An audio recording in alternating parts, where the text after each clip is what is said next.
analyst Chris Broussard. How you doing, Chris? I'm great. Do you agree Giannis should be the favorite right now?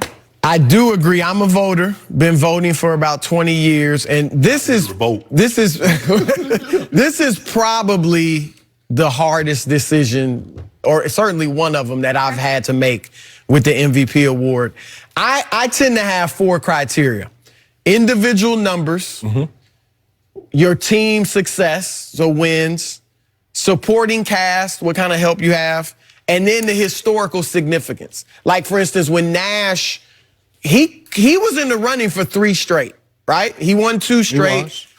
And I remember his agent called me trying to get me to vote for him for Thursday. I said, you know what? He's right there, but I can't put him there with Larry Bird and Magic. It was only a couple that have won 3 straight. I don't know if Wilt or Bill Russell was the other one, but I was like, I can't, the historical significance, and it was close enough where I didn't have to vote for him. So I take that in consideration. When I look at individual numbers, now obviously we got Harden's offensive numbers, but we got Giannis's too. Giannis, 27 points, 12.5 rebounds, almost 13, 6 assists. The only other player ever to do that was Oscar Robertson 61, once. 62.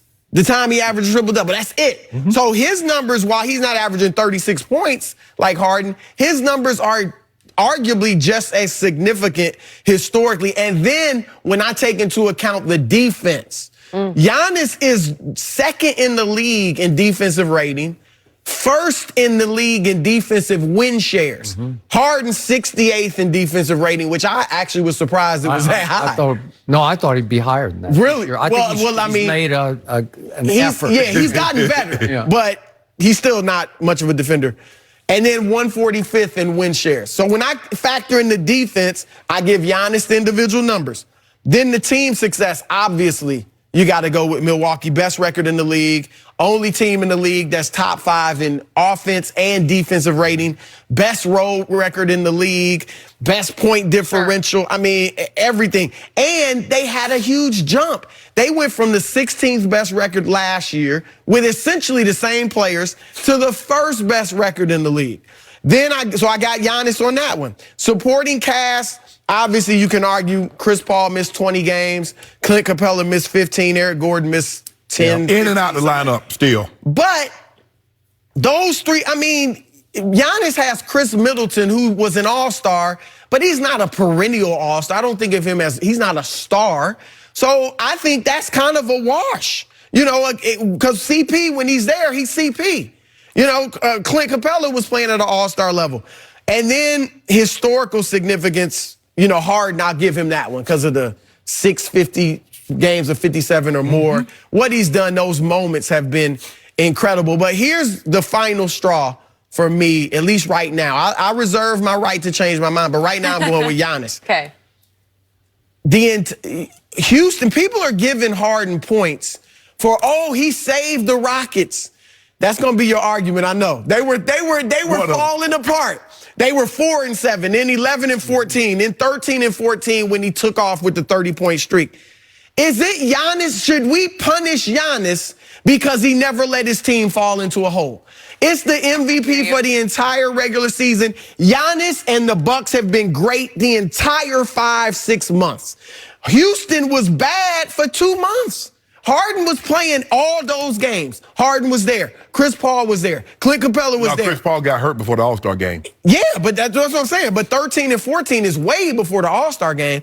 Chris Paul was there for when they were struggling for the first few months of the season.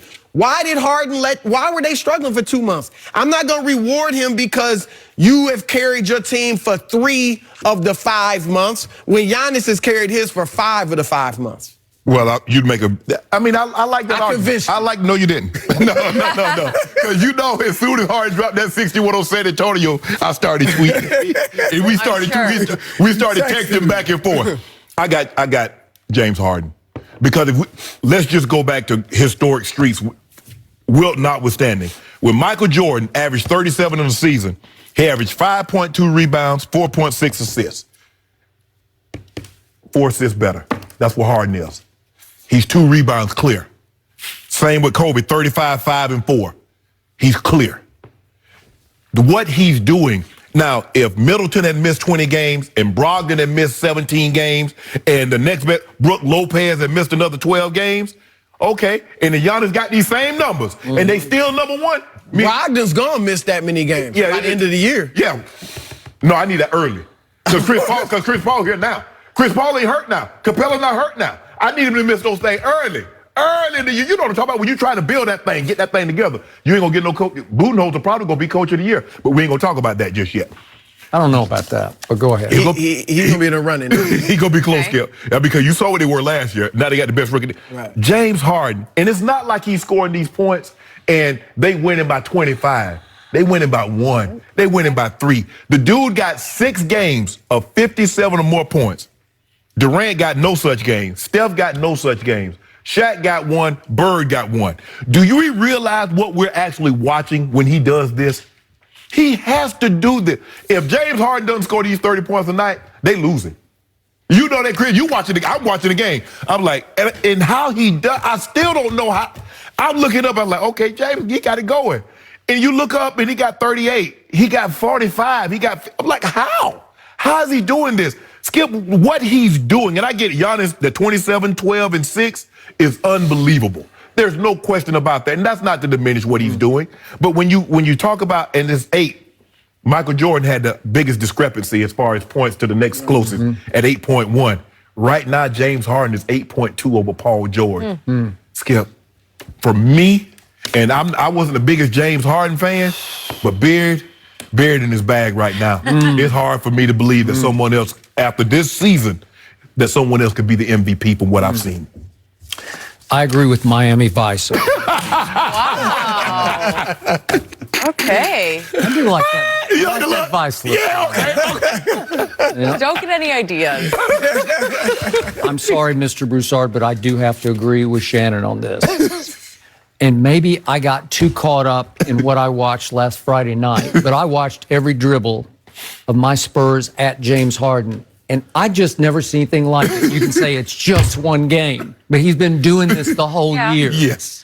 He's operating on an offensive level I've just never seen before this side of Wilt Chamberlain or Michael Jordan, but Michael would get him so differently. Michael got him so easily. He was just unstoppable anywhere he wanted to go. He went wherever he wanted to go in the lane, on the baseline. He just got him.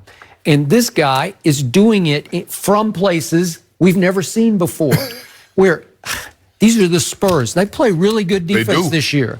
And Derek White has evolved quickly into one of the best perimeter defenders in this league.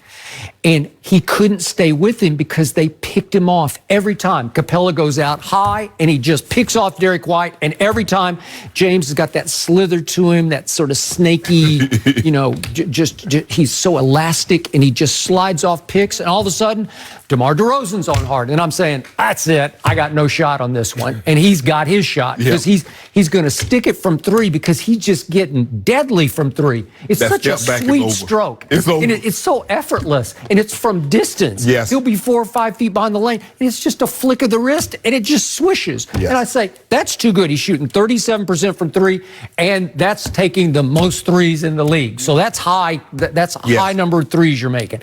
He is 88% from the free throw line, and I just admire that greatly because they're called free throws.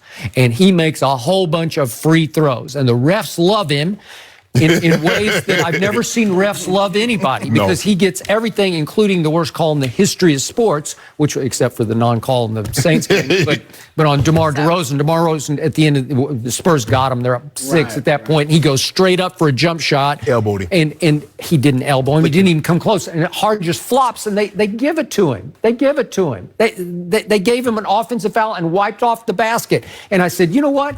That's the MVP, because the refs have just bought completely into James Harden at this point. He gets every call because they think he's earned every call.